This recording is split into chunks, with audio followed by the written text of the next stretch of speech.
নন্দী বোলে মহাকাল শুনা সাৱধানে প্ৰশ্নৰ উত্তৰ তব দিম অতিব যতনে পুচিলাহে মমস্থানে যেহেন ভাৰতী শিৱৰ পাশত যিটো পুচিলে পাৰ্বতী তাৰো উত্তৰ যিটো সত্য দিলে শংকৰ সত্য সত্য কহিব জ্ঞাতাৰ্থে তোমাৰ একদিনা দেৱ পঞ্চানন বহি কৈলাসত আনন্দীন হৈ আছে দিব্য পদ্মাসনৰ সেইখনে পাৰ্বতীৰ ভৈল আগমন কৰ পদ্মে পাদ পদ্মে হস্তাংগ ধাৰণ সবিনয়ে প্ৰাৰ্থনা মম কাতৰ কণ্ঠ এটি মাত্ৰ কথা সৰু মোৰ প্ৰাণনাথ কৃপা কৰি দিয়াহে উত্তৰ তাহাৰ সুখী কৰা কৃপা খণ্ডু দাসীৰ অন্তৰ তুমি মোৰ গুৰুনাথ ময় তব দাসী অৰ্ধাংগিনী বুলি মোক দিয়া তব ভাষী অতি গুজ্জ বাক্য ইটো যে বচন পুত্ৰ শিষ্যক কোনে বাৰু কৰয় গোপন পাৰ্বতীৰ বাক্য শুনি হৰ্ষিত পশুপতি সুমিষ্ট সুৰেৰে কলে ভগৱতীৰ প্ৰতি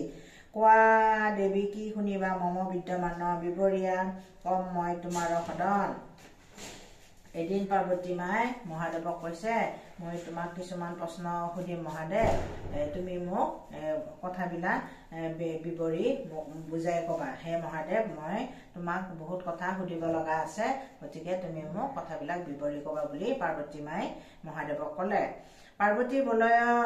দেৱ দেখা জীৱৰ বিলাই কি হেতু জীৱক গ্ৰহে কৰে আলায় বিলাই গ্ৰহ দোষে পৰি পুৰুষে স্ত্ৰী পুত্ৰ এৰি দেখে দেখে ঘূৰি ফুৰে পগলা ৰূপ ধৰি অন্নৰ অভাৱে একেবাৰে আত্মহত্যা কৰে উদৰ পূৰণ কৰে দস্য প্ৰবঞ্চনাৰে ৰোগ শোক আদি তাপত হয় জৰ জৰ নানা যন্ত্ৰণাত পৰি জলয় অন্তৰ সুখ শান্তি অন্তৰত কদাপি নাপায় শান্তি হেতু ভ্ৰমে পিপাসু মৃগ পায় জীৱশ্ৰেষ্ঠ মনুষ্যৰ দুখ কৰি নিৰীক্ষণ ব্যথাই আকুলিত হওঁ সৰ্বক্ষণ পাৰ্বতী মায়ে কৈছে মানুহৰ দুখ বেদনা দেখি মোৰ অন্তৰখন ভাঙি যায় মহাদেৱ সেইকাৰণে মোক কথাবিলাক অলপ বিৱৰি বুজাই কবা বুলি কলে এনেৱা দুখৰ পৰা পাব কেনে ত্ৰাণ দয়া কৰি কোৱা নাথ ইয়াৰ সন্ধান প্ৰিয়তমা পত্নী তুমি অতি চেনেহৰ খুলি কথা কম মই উজাৰি অন্তৰ শুনা প্ৰিয়া সুখ দুখ নিজ কৰ্মফল নিশ্চয় কৰিব ভোগ মনুষ্যসকল শুভ কৰ্ম কৰিলে পায় শুভ ফল অন্য কামীৰ কোনো কালে নহয় সফল শিৱানী বোলয় প্ৰভু তুমি দেৱৰ দেৱ স্বৰ্গমত্ৰ পাতালত আৰু নাহি কেৱ তোমাৰ মায়াত মুগ্ধ জীৱ অনুক্ষণ কি ৰূপে কৰা প্ৰভু যাক যেনে যতন কৈছে তুমি সকলো কথা জানা মহাদেৱ গতিকে কি কৰিলে মানুহে ইয়াৰ পৰা পৰিত্ৰাণ পাব বুলি পাৰ্বতী মাই মহাদেৱক সুধিলে